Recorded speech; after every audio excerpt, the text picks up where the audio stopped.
Thank you for joining us for yet another episode of Beyond the Title, a program where we take a deep dive into the ministers of government and their plans for the electoral period 2025 to 2030. Joining me here in studio is none other than the newly minted Minister within the Ministry of Housing, Minister Vanessa Benn. Minister, thank you so much It's for a joining me. pleasure. It's a pleasure. Good I morning, really appreciate it. Shakwan. Congratulations, by Thank the you way. very much. How has it been so far?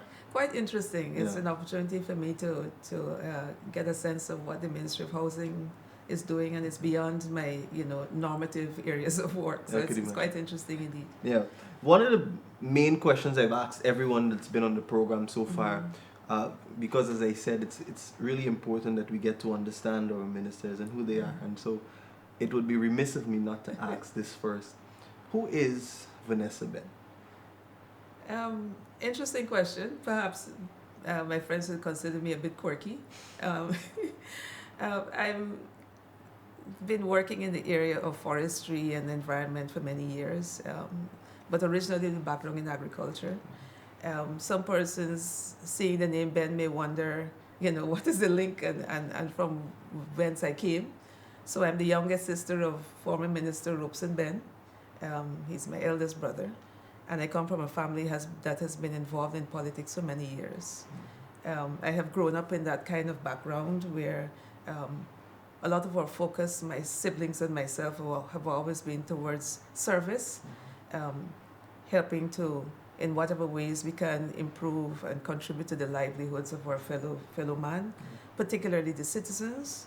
I'm the daughter of a gentleman who gave Guyana her motto, One People, One Nation, One Destiny. And so I think that itself belies what drives us and why we're trying to be as committed as we possibly could to Guyana's development. Yeah, really important. And as you mentioned, you've spent some time in forestry and mining and those areas. So Not mining. forestry. So clearly, leadership has not been excluded from your career. Tell us a little bit about some of those leadership positions that you've graduated to over the years. Okay, so my most recent has been as the acting chairman of the Industry Pleasance Neighborhood Democratic Council. And so that's more within the context of local government. Right. But for the past 5 years, I have been the chairman of the Guyana Forestry Commission Board of Directors. I've also had the opportunity to support and serve at the level of vice chairman of the Environmental Protection Agency. Professionally, I have managed projects. I've worked for over 16 years at the Abercrombie International Center for Rainforest Conservation and Development, and so that's Abercrombie is deep in my heart, as forestry. Yeah. But yes, I've the areas in which I've worked over the years has always given me the opportunity to. My focus is not really to speak about leadership, but of partnership. Correct. So how could I collaborate and with others to help to achieve the goals that have been set, and also to set goals and targets that are needed to help communities advance, to help our country meet our various targets. For me, in environment, climate change, the low carbon development strategy 2030 has been a focal area for me, especially in the last 5 years, working very closely with our Vice President, Dr. Barry Jagdew, and also with His Excellency the President. Yeah. One particular area that I want to stick on for a few seconds is your how you've been able to do exceptional work, I'm told, at the Pleasance, Industry Pleasance NDC, and you've moved from what some would describe as the grassroots level now into one of the highest levels of leadership. How would you say your role as NDC chair kind of prepare you for where you are now in cabinet? I think it's because we've had a strong team working with us. There are many members across that local authority area, industry, Ogle, Pleasance, Good for Acton. We've been working quite closely together to walk the communities, identify the areas that need support, the residents' concerns, and just focusing on how we can address those concerns, drainage, helping to see ways we can improve garbage collection, looking at issues related to the Pleasance market, those kinds of things, and collaborating as well as needed with the various agencies, government institutions such as the Guyana Water Inc., working closely like with Mr. Minister Bishop Juan Edgehill, Minister of Public Works, and the NDIA team and so on. They have been very helpful, and that has helped me to be able to contribute and address some of the issues that have been plaguing our community. And what has that transition been like, making that move from NDC now into minister? What has that been like for you? It's a work in progress. I understand. No, it's I try to be, people-centered, people-oriented. The working with the staff of the Plaisance Industry, NDC, the village office, and some of the residents has been a learning process for me.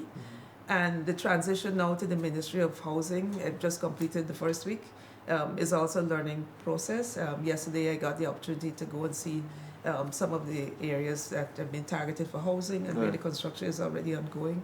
And some of the flagship projects such as the Silica City project. But the engineers, the architects, all the staff that I've encountered so far at the Ministry of Housing have been very helpful, sharing information. And first and foremost, Minister Colin Crowell, the subject minister, has done that kind of hand-holding, the assurances. I've collaborated with him before at a much smaller level, not in the same context, as I went about the country promoting the low-carbon development strategy and raising awareness on that. And former minister within the Ministry of Housing, Minister Susan Rodriguez, has also, provided some information and has offered her support whenever needed. So it has been a good experience. I'm happy to hear that. Yeah. As we wrap up our conversation, a very brief conversation this morning, I want to talk a little bit about the Ministry of Housing. Massive portfolio. Yes. A lot of work to be done over the next 5 years, but this is building on work that was done over the last 5 years. How do you intend to build on that foundation already set for you and even elevate past that in the next 5 years? So I think first and foremost, the Ministry of Housing, then the Ministry of Housing and Water has done exceptional work. They would have had a target of 50,000 house lots in the first term of the current government, and they surpassed that. When we first heard of it as citizens, we thought, that seems a little, quite a significant target. But they have worked hard, and I think it's important for us to acknowledge the staff at the Ministry of Housing that have done so much to ensure that they've achieved and surpassed the targets, as well as the contractors and everyone who has been part of this process. So I'm building on the work, and I'm really contributing to the work that they're doing in whatever strengths and support that I can provide. Minister Colin Crowell and Minister Susan Rodriguez have done that exceptional work, kind of charting the course and lending that support. And so my intention is just to continue on that, build on that. Because of my background in the environment and natural resources and so on, it is my intention as well to see how we can integrate the aspects more of looking at how we have green infrastructure, how we're mindful of protecting our biodiversity, how do we integrate these kinds of things. Because, for instance, you have the Young Professionals Housing Scheme. So young professionals meaning, young people who are their working lives, their careers, starting, in the process of starting families and so on, and how we not only think of house lots and the provision of these house lots and having enough and more to meet current needs, but how at the same time we integrate play fields, we ensure that there's space for children to climb trees and those kinds of things, because Guyana has impressive climate credentials. We're blessed with wonderful natural resources. And the intention is for that to be translated beyond the forest and beyond where perhaps we live on the coast, and for us to bring that in. So to have that kind of ensuring that the cultural aspects are integrated, the natural environment is integrated into that. It is the intent of our president anyhow to ensure that that is built in. So we have safe spaces, we think of how we address even, our firefighting capabilities, so more than just dealing with that. It was interesting in engagement with the president last week when he said wherever there are drainage canals, ensure that they're maintained in a way that if God forbid there's a fire, you know, you have ready access to water. Correct. That builds on, you know, the installation of hydrants. Right. You know, so how do we integrate all of those things, and how do we ensure that the manner in which we manage our waste and you know, all those things are considered. I am looking forward, you know, I went to Silica City for the first time yesterday. It's quite impressive. It's coming along. I think it's indeed a flagship project about which all Guyanese should be proud. And I look forward to seeing, you know, the Guyana Forestry Commission and the Protected Areas Commission working a lot more closely with the Ministry of Housing to have those kinds of trees and, you know, flowering and others, so that, you know, the beauty of this project is really enhanced by these natural assets. I know you spent some time distributing some core homes, I think, yes, a few days ago too. Yes. Tell me a little bit about that experience. Well, you know, the concern always of our government has been to be able to ensure that people have, or citizens have, adequate housing. Right. It was heartwarming for me that experience last week, to be part of a very simple ceremony to help 11 persons to have homes of their own, and homes that, you know, that are comfortable, that are affordable, and that is a safe space for themselves and for their children, and has scope for expansion. Correct. There's so much that the ministry has been tasked to achieve, and that kind of human interest story, you know, that experience in meeting single mothers, persons who have been, you know, had a little, you know, humble abode, but now have somewhere that is a step up and has scope to expand.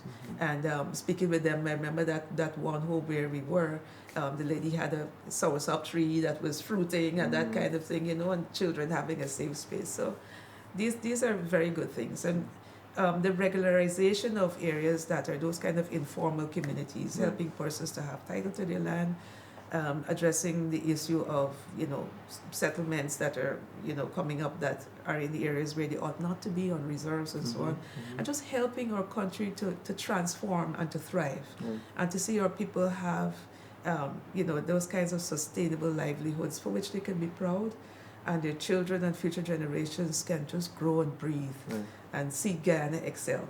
Vanessa Benn, I want to thank you so much. Thank you for spending the last few minutes with me. Any final comments from you before we wrap up? I just want to say thank you, Shaquan, for the work you've been doing. I've been following you a bit. I'm not a social media person, but I look at quite a few of your programs, and I'm quite impressed by the work you've been doing. And thanks to the NCN team for what they've been doing over the years. Whilst I was working out in the Office of the President in the Department of Environment and Climate Change, NCN and the other media houses helped a lot in helping us to build the citizens' awareness on what the LCDS 2030 is about. And I think a lot of times, you know, we don't necessarily see behind the screen and know the persons who are putting in the work, the cameramen, you know, everyone who's doing that kind of thing. So thank you. Thank you very much. And there's much more coming out of the Ministry of Housing. We encourage, you know, the audience to keep following us. We are doing quite a bit now to help the agency and the ministry to transform along a digitized process. So we reduce that paper, become more efficient. We help the staff to get the needs that they have, to help them to be, you know, to address those concerns that citizens have. There's quite a backlog, we acknowledge, and there's a lot of work that is coming on stream to be able to clear that backlog. So I appeal to the public, the diaspora who have plans and applications for house lots in place that have been waiting a while. Just give us a bit more time as we address that and clear the backlog. We are committed to seeing that cleared and to be able to deliver in a more efficient manner. Minister Ben, thank you so much. Thank you very much. You've heard there from the Minister within the Ministry of Housing, the Honorable Vanessa Benn. Thank you for taking some time to look at our program. Stay tuned to the National Communications Network as we have so much more just like this to share with you. My name is Shaquan Gill, and I'm saying goodbye for now.